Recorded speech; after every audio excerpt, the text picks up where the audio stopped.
So சங்கம் வளர்த்த தமிழ், அந்த தமிழால் வழிபடப்படக்கூடிய முருகனை வந்து இப்போ இருக்கிற பாரதிய ஜனதா கட்சியோ இல்லை வந்து இந்து சமயத்தில் இருக்கிற அனைத்து மக்களும் வந்து அந்த ஒரு ஆன்மீக மாநாடு நடத்தும் போது சங்கம் வளர்த்த தமிழால் உருவான முருகனை வந்து வழிபடுவதனால் இது சங்கிகள் மாநாடுன்னு சொல்கிறாங்க.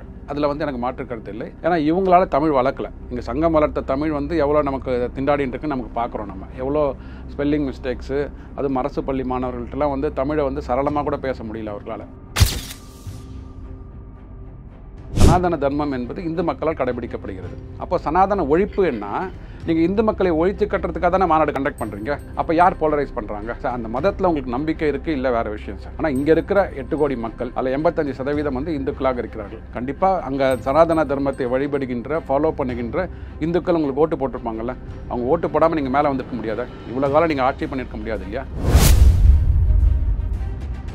எது நடத்தினாலும் வந்து இது வந்து போலரைஸ் பண்ணுறதுக்காக பிஜேபி நடத்துகிறாங்க. இந்து முஸ்லீம் கிறிஸ்தவர்களை பிரிப்பதற்காக. அப்படின்னா நீங்கள் எதுக்கு சனாதன ஒழிப்பு மாநாடு நடத்துனீங்க? இதான் மக்கள்கிட்ட கேள்வியாக வருது. ஆனால் அதே பண்ணிவிட்டு உங்கள் கூட இருக்கிற அமைச்சர்கள் எல்லாருமே வந்து நீங்கள் என்ன பண்ணீங்க? முருகருக்கு ஒரு மாநாடு நடத்தினீங்கல்ல. உங்களுக்கு இதில் நம்பிக்கை இல்லை. நீதி கட்சி ஆரம்பத்தில் என்ன சொன்னாங்க? அவங்களுக்கு கடவுள் மேலே நம்பிக்கை கிடையாது. இவர்களோட கொள்கை தலைவராக இருக்கிற பெரியாருக்கு கடவுள் மேலே நம்பிக்கை கிடையாது. அப்படி இருக்கும்போது நீங்கள் எதுக்கு நீங்கள் வந்து முருகருக்காக ஒரு மாநாடு நடத்தினீங்க?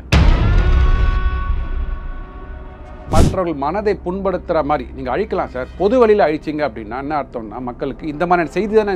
நீங்கள் வந்து இப்போது நானும் நீங்களும் வந்து விபதி அழிச்சோம் வச்சுக்கோங்களேன், பெரிய விஷயம் கிடையாது. ஒரு தலைவராக இருக்கிறீங்க, ஓகே, விடுதலை சிறுத்தைகள் ஒரு கட்சியை நடத்திட்டு இருக்கிறீங்க, மக்கள் உங்களை பார்க்குறாங்க, சோஷியல் மீடியாவில் வந்து அதை வந்து ரெக்கார்டிங் பண்ணுறாங்க. அப்படி இருக்கும்போது என்ன விதமான செய்தியை நீங்கள் அனுப்புறீங்க? அதுதானே முக்கியம். இன்னைக்கு அவர் வந்து ஒரு பொது வழியில் வந்து இது மாதிரி பண்ணுறாரு, கோவில் வளாகத்தில் பண்ணுறாரு அப்படின்னா நீங்கள் வந்து இந்து மக்களுக்கு விரோதியாக இருக்கிறீங்கன்னு அர்த்தம். அவரே சொல்லியிருக்கிறாருங்களே, விடுதலை சிறுத்தை கட்சிகள் திருமாவளவனே சொல்லியிருக்கிறாரு, எங்களாலே மாநாடு போட முடியல, எங்களுக்கே வந்து மேலேருந்து அழுத்த வருதுன்னு சொல்லிட்டு போலீஸ் அதிகாரிகள் சொல்கிறாங்க, இந்த மாதிரி மாநாட்டுகளுக்கு வந்து அவங்க அப்ரூவல் கொடுக்க மாட்டாங்கன்றாங்க.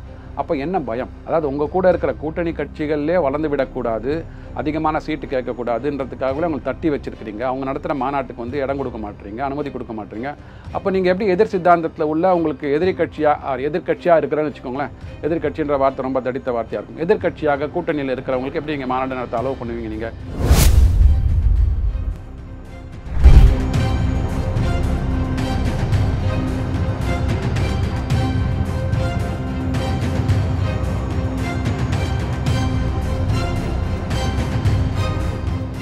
ரியல் ஒன் நேயர்களுக்கு வணக்கம். இன்று நம்மளுடைய நேர்காணலுக்கு அரசியல் விமர்சகரான திரு சுப்பிரமணியன் அவர்கள் இணைஞ்சிருக்காங்க. சார் வணக்கம். வணக்கம். வணக்கம். இப்போ முருகன் மாநாடு நடக்குது இல்லையா, அதற்கான ஏற்பாடுகள் வந்து மும்முரமாக வந்து போயிட்டுருக்கு. இன்னொரு பக்கம் பார்க்கும்போது வந்து கீழடி ரிலேட்டபிளான விஷயத்தையும் வந்து பெரிய லெவலில் வந்து பேசிக்கிட்டு இருக்காங்க. இதற்கு மரியாதை கொடுக்கலை, அதாவது கீழடிக்கு தமிழனுடைய தொன்மைக்கு வந்து மரியாதை கொடுக்கலை அப்படிங்கிறது ஒரு பெரிய ஒரு விஷயமாக வந்து பார்க்கப்படுது. அதே நேரத்தில் இந்த பக்கம் பார்த்திங்கன்னா முருகன் மாநாடு அப்படிங்கிற ஒரு செய்தி, இந்த ஒரு செய்தி ரெண்டும் சம மட்டத்தில் வந்து இயங்கிட்டு இருக்கு. இந்த ரெண்டு செய்தியும் ஒரே நேரத்தில் இயங்கிட்டு இருக்குது அப்படிங்கிறது அரசியல் அப்படிங்கிற பார்வையில் பார்க்கலாமா, இல்லை எதர்ச்சியான ஒரு நிகழ்வா? அதாவது எதர்ச்சியான ஒரு நிகழ்வுன்னு சொல்ல மாட்டேன். ஒரு ஆன்மீகம் சார்ந்த ஒரு நிகழ்ச்சி நடக்குது. அதை வந்து நீங்கள் ஆன்மீகத்தால் வந்து வென்றிட முடியாது. அப்போ அதுக்கு ஏதாவது ஒரு அரசியல் பண்ணணும். ஸோ அதுக்கு அரசியல் பண்ணுவதற்கு என்னென்னா, இப்போ கீழடி பற்றி ஒரு ஆராய்ச்சி வெளியிட போகிறாங்க, மத்திய அரசாங்கத்துக்கு கொடுத்துருக்குறாங்களாம் சொல்கிறாங்க இல்லையா. இதை வந்து யார் தடுத்தார்கள்? இப்போ தானே வந்து கீழடி ஆராய்ச்சி பண்ணிகிட்ருக்குறாங்க. கடந்த ஒரு 4-5 வருடங்களாக நீங்கள் தானே வந்து ஒரு 60 ஆண்டுகளாக ஆண்டு கொண்டிருந்தீர்கள். 1947க்கு அப்புறம் நீங்கள் தானே இருந்தீங்க. 1977-78 காலத்தில் எம்ஜிஆர் வந்தார். அதுக்கு முன்னாடி காங்கிரஸ் தான் இருந்தது, திமுக தான் இருந்தது. அப்போல்லாம் ஏன் கீழடி ஆராய்ச்சி பண்ணலை நீங்கள்? இப்போ ஒரு தரவு கிடைத்திருக்கிறது அப்படின்னா அதனோட உண்மைத்தன்மையை ஆராய வேண்டும். ஏன்னா வந்து இதில் என்ன சொல்கிறாங்கன்னா, இது வந்து இன்டர்நேஷ்னல் லெவலில் வந்து பேசப்படக்கூடிய சர்ச்சைக்குரிய வந்து ஒரு ரிப்போர்ட்டாக பார்க்கப்படும். அதற்கு வந்து தமிழ்நாட்டில் உள்ள ஆர்கியாலஜிக்கல் டிபார்ட்மெண்ட்டும் மத்திய அரசாங்கத்தில் உள்ள ஆர்கியாலஜிக்கல் டிபார்ட்மெண்ட் 2 பேரும் வந்து அதை வந்து ஸ்டடி செய்து அதன் உண்மைத்தன்மையை ஆராய்ந்து அதுக்கப்புறமா வெளியிடுவாங்க. ஸோ அப்படி தான் வந்து மத்திய அரசாங்கத்துலேயும் சொல்லிட்டு இருக்கிறாங்க. இப்போ இதை அப்படியே வச்சுப்போம். நம்ம இப்போ முருகன் மாநாட்டுக்கு வருவோம். முருகன் மாநாடு என்னவோ இவங்க வந்து சங்கிகள் நடத்துகின்ற மாநாடுன்றாங்க. என்னை பொறுத்த வரைக்கும் அது உண்மை. ஏன்னா சங்கம் வளர்த்த தமிழ், சங்கம் தானே தமிழ் வளர்த்தாங்க. ஸோ சங்கம் வளர்த்த தமிழ், அந்த தமிழால் வழிபடப்படக்கூடிய முருகனை வந்து இப்போ இருக்கிற பாரதிய ஜனதா கட்சியோ இல்லை வந்து இந்து சமயத்தில் இருக்கிற அனைத்து மக்களும் வந்து அந்த ஒரு ஆன்மீக மாநாடு நடத்தும் போது சங்கம் வளர்த்த தமிழால் உருவான முருகனை வந்து வழிபடுவதனால் இது சங்கிகள் மாநாடுன்னு சொல்கிறாங்க. அதில் வந்து எனக்கு மாற்று கருத்து இல்லை. ஏன்னா இவங்களால தமிழ் வளர்க்கலை. இங்கே சங்கம் வளர்த்த தமிழ் வந்து எவ்வளோ நமக்கு திண்டாடின்னு இருக்குன்னு நமக்கு பார்க்குறோம். நம்ம எவ்வளோ ஸ்பெல்லிங் மிஸ்டேக்ஸு, அதுவும் அரசு பள்ளி மாணவர்கள்ட்டெல்லாம் வந்து தமிழை வந்து சரளமாக கூட பேச முடியல அவர்களால். அப்படி இருக்கும்போது இவர்கள் வந்து அது சங்கம் வளர்த்த தமிழ் நாங்கள் தான் வளர்த்தோம்னு சொல்கிறதுக்கு வந்து இவர்களுக்கு அதிகாரம் இல்லை. அதனால் அதை வந்து அந்த முருக கடவுளை வந்து இவர்கள் வந்து ஆன்மீக ஒரு திருவிழாவாக நடத்துகிறாங்க. ஸோ இதை வந்து நீங்கள் வந்து என்ன சொல்கிறாங்கன்னா, இது போலரைசேஷன் பண்ணுறாங்க அப்படின்றாங்க. இந்து முஸ்லீம் கிறிஸ்துவர்களுக்கு அவர்களுடான ஒரு வேறுபாடை வந்து பலப்படுத்துவதற்காக, இன்னும் வந்து ஒரு வெறித்தனமாக கொண்டு வருவதற்கான்றாங்க. இப்போ முருக கடவுளை யார் வழிபடுகிறார்கள்? கிறிஸ்துவர்கள் வழிபடுறாங்களா, இல்லை இஸ்லாமியர்கள் வழிபடுறாங்களா? இவங்க 2 பேரும் வழிபட்டு இருந்தால் அவங்க வந்து நீங்கள் வந்து இது இந்துக்களுக்கும் முஸ்லீம்களுக்கும் கிறிஸ்துவர்களுக்கும் வேறுபாடு கொண்டு வர போகிறீங்கன்னு சொல்லுவாங்க. போலரைஸ் பண்ணுறீங்கன்னு சொன்னது ஒத்துக்க முடியும். இந்துக்களுக்கு உரியான கடவுள் முருகன். அவர்கள் தானே அவங்களோட வழிபாட்டு தளத்தில் அங்கே வச்சு ஒரு நாளில் வந்து கூட போகிறாங்க. 22 ஜூன் அன்றைக்கி கூட போகிறாங்க. அவங்களோட வழிபாட்டு முறை கடைபிடிக்க போகிறாங்க. உங்களை மாதிரி வந்து இஃப்தார் நோம்புக்கு மட்டுமே குல்லா போட்டுக்கொண்டு கஞ்சியை குடிக்கிறதும், இல்லை கிறிஸ்மஸ் திருவிழாவில் போயிட்டு நீங்கள் கலந்து கொண்டு அதை மாதிரி பண்ணுறது வந்து தான் போலரைசேஷன். சரி, அது மாதிரி இப்போ அரசு வந்து செக்யூலர் கவர்மெண்ட் அப்படின்னு மத சார்பற்ற அரசு அப்படின்ற போது எல்லா மத நிகழ்ச்சிகளிலும் நீங்கள் கலந்து கொண்டு அங்கே உள்ள சகோதர சகோதரிகளோடு கலந்து கொண்டு அந்த நிகழ்ச்சிகளை கலந்து கொள்ளணும். இது என்ன வந்து இஃப்தார் நோம்பில் மட்டும் போவாங்க, கிறிஸ்துவ திருவிழாவில் மட்டும் கலந்து கொள்வார்கள், இந்து மத பண்டிகையில் கலந்து கொள்ள மாட்டாங்க. கலந்து கொள்ளணும்னு யாரும் கேட்கல. பட் ஆனால் நீங்கள் வந்து அரசாங்கம் வந்து உங்களை வந்து மக்கள் வந்து தேர்ந்தெடுத்திருக்கிறார்கள். நீங்கள் வந்து மதசார்பற்ற அரசாங்கம் சொல்லும் போது எல்லா மத நிகழ்ச்சிகளையும் கலந்து கொள்ளணும். இல்லை எல்லா மத நிகழ்ச்சியும் நீங்கள் வந்து புறக்கணிக்க வேண்டும், புறந்தள்ளி விட்டு போகணும். அப்படி இல்லை. அப்போது நீங்கள் என்ன சொல்கிறீங்கன்னா, இப்போ ஆன்மீக மாநாடு நடக்கிறது வந்து இந்துக்களுக்காக பண்ணுற மாநாடு, இது போலரைஸ் பண்ணுறாங்க அப்படின்ற போது ஆன்மீகத்தோடு சேர்ந்த அரசியல் ஆபத்தானது அப்படிங்கிறதையும் சொல்கிறாங்க. கிடையாது. ஆன்மீகத்தில் இருக்கிறவரும் மக்கள்கள், அரசியல் இருக்கிற மக்கள் தான். மக்களுக்கு இரண்டும் தேவை. தேசியமும் தெய்வீகமும் 2 கண்கள் சொல்லியிருக்கிறாங்க இல்லையா? அதை மாதிரி அரசியலும் தேவை, ஆன்மீகம் தேவை. இன்றைக்கி அரசியல் எதுக்கு பண்ணுறோம்? நம்ம மக்களுக்கு ஒரு அட்மினிஸ்ட்ரேட்டிவ் கெப்பாசிட்டி இல்லை. ஸோ அதாவது மக்களை வந்து 8 கோடி மக்களும் வந்து நான் அரசாங்கத்தில் இருக்கிறேன் அப்படின்னு போயிட்டு வந்து அரசாட்சியை பிடிச்சா என்ன ஆகும்? அதற்காக தான் ஒரு ரெப்ரசன்டேட்டிவ் பொலிட்டிக்கல் சிஸ்டம் கொண்டு வராங்க. 234 எம்எல்ஏக்களை தேர்ந்தெடுக்கிறார்கள், 40 எம்பிக்களை தேர்ந்தெடுக்கிறாங்க. அது வந்து அவர்களுடைய வாழ்வாதாரத்தை, அட்மினிஸ்ட்ரேட்டிவ் கேப்பபிலிட்டியை வந்து கட்டமைப்பதற்காக அரசியல். இது வந்து நம்ம மனித உடல் சார்ந்தது. மனம் சார்ந்தது வந்து ஆன்மீகம். அவ்வளோதான். அந்த மனம் சார்ந்த ஆன்மீகத்தை வந்து நீங்கள் எப்படி வேணால் வழிபட்டுக்கலாம். அதாவது சில பேருக்கு முருகர் பிடிக்கும், சில பேருக்கு அல்லாஹ் பிடிக்கும், சில பேருக்கு வந்து கிறிஸ்து பிடிக்கும். அவர்களுக்கு தேவையான தெய்வங்களை வந்து அவர்கள் வழிபடுவதற்கு அவர்களுக்கு உரிமை இருக்கிறது.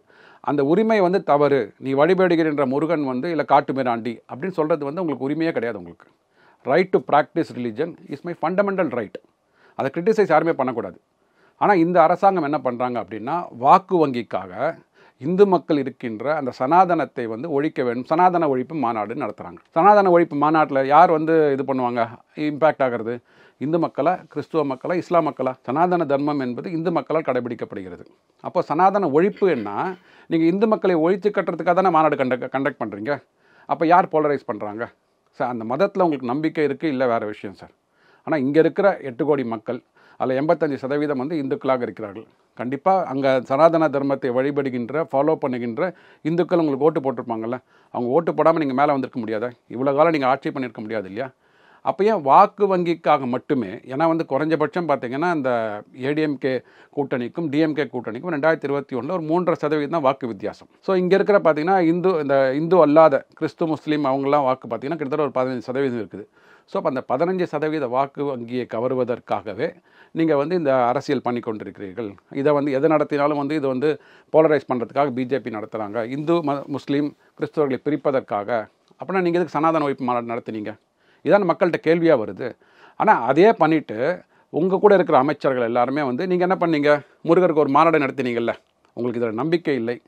நீதி கட்சி ஆரம்பத்தில் என்ன சொன்னாங்க? அவங்களுக்கு கடவுள் மேலே நம்பிக்கை கிடையாது. இவர்களோட கொள்கை தலைவராக இருக்கிற பெரியாருக்கு கடவுள் மேலே நம்பிக்கை கிடையாது. அப்படி இருக்கும்போது நீங்கள் எதுக்கு நீங்கள் வந்து முருகருக்காக ஒரு மாநாடு நடத்தினீங்க?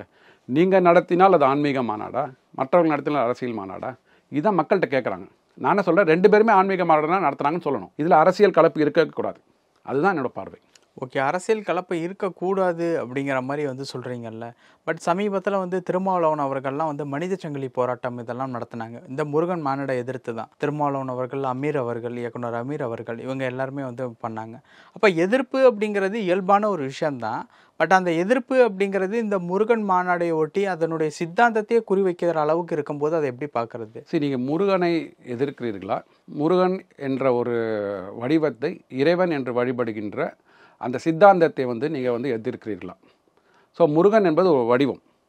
நம்ம என்ன சொல்கிறாங்கன்னா, அந்த ஆன்மீகத்தில் கொஞ்சம் நம்ம ட்ராவல் பண்ணி உள்ளே போகும்போது எல்லா கடவுளும் வடிவமற்றவர்கள், உருவமற்றவர்கள் சொல்லுவோம். இவர் என்ன பண்ணுறாருனா, ஒரு கோயிலுக்கு போயிருக்கிறார், இந்து கோயிலுக்கு போயிருக்கிறார். அங்கே கோவிலில் கொடுத்த விபூதி என்ன பண்ணுறாரு, இட்டுண்டு அதான் ஒரு 1/2 மணி நேரம் வச்சுருந்தேன் அப்படின்னு சொல்கிறார். இல்லை 1/2 மணி நேரம் வச்சுருந்தேன், எதுக்கு அழிக்கணும் அப்போது, ரைட்டுங்களா?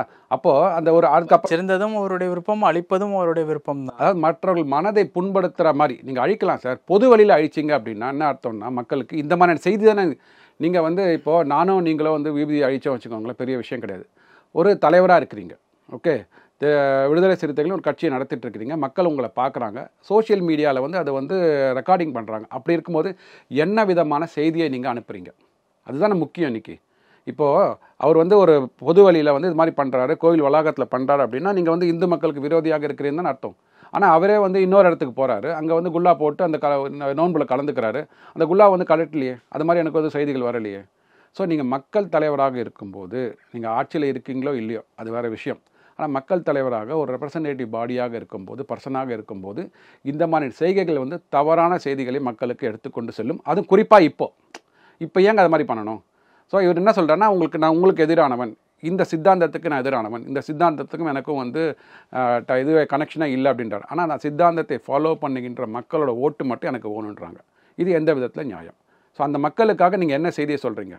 நீங்கள் வந்து அவங்கள வந்து வாழ்த்த வேண்டாம், புகழ வேண்டாம், ஆனால் வந்து காயப்படுத்தாமல் இருக்க வேண்டும். அதுதான் என்னோடய வேண்டுகோள். ஓகே, காயப்படுத்தாமல் இருக்கணும் அப்படின்னா இப்போ இந்த முருகன் மாநாடு இந்த மாதிரியான விஷயங்களுக்கு அனுமதி கொடுத்துருக்காங்க, நாளைக்கு நடக்க எப்போ கொடுத்தாங்க? எவ்வளோ கோரிக்கைகளுக்கு அப்புறம், எவ்வளோ மனுக்களுக்கு அப்புறம் கொடுத்தாங்க? நீங்கள் எவ்வளோ மாநாடு நடத்துகிறீங்களே?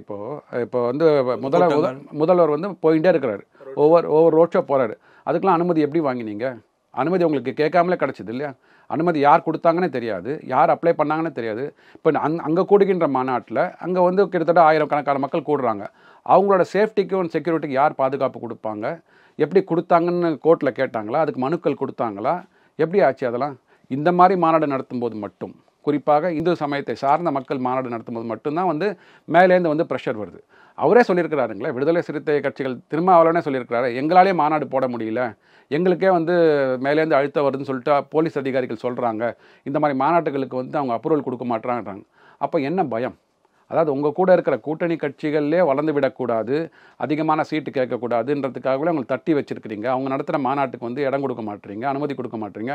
அப்போ நீங்கள் எப்படி எதிர் சித்தாந்தத்தில் உள்ள உங்களுக்கு எதிர்கட்சியாக இருக்கிறேன்னு வச்சுக்கோங்களேன், எதிர்கட்சின்ற வார்த்தை ரொம்ப தடித்த வார்த்தையாக இருக்கும். எதிர்கட்சியாக கூட்டணியில் இருக்கிறவங்களுக்கு எப்படி நீங்கள் மாநாடு நடத்த அலோவ் பண்ணுவீங்க? நீங்கள் இதன் மூலமாக அதாவது கடவுள் வழிபாடு என்பது தொன்று தொட்டு வருது. நீங்கள் முருகனை வழிபடுறதுக்கு ஒரு மாநாடு நடத்தினாலே எல்லோரும் பிஜேபிக்கு ஓட்டு போட்டுற போகிறாங்களா? அப்படின்னா அது என்றைக்கோ நடத்தியிருப்பாங்கல்ல. மக்களை ஒன்றிணைக்க வேண்டும். இன்றைக்கி தேதியில் பார்த்தீங்கன்னா அமைதி இல்லாமல் இருக்குது, ஊரெல்லாம் அமைதி இல்லாமல் இருக்குது, உலகமெல்லாம் அமைதியாக இருக்கும்போது மக்களை ஒன்றுபடுத்துவதற்காக அந்த வழிபாட்டு முறை வந்து அந்த காலத்தில் வச்சுருக்கிறாங்க. அந்த வழிபாட்டு முறையை இன்னும் வந்து கட்டமைப்பதற்காக இந்த மாதிரி மாநாடு நடத்துகிறாங்க. இதில் குறை கண்டுபிடிக்கிறது, அரசியலை பண்ணுறதுன்றது வந்து அவருக்கு வந்து எப்போவுமே வந்து அவியல் பண்ண தெரியாதுங்க, அரசியல் தான் பண்ண தெரியும். அதனால் அரசியல் பண்ணி கொண்டிருக்கிறார். பல விஷயங்கள் பகிர்ந்திருக்கீங்க. நேரத்துக்கு ரொம்ப நன்றி. நன்றி.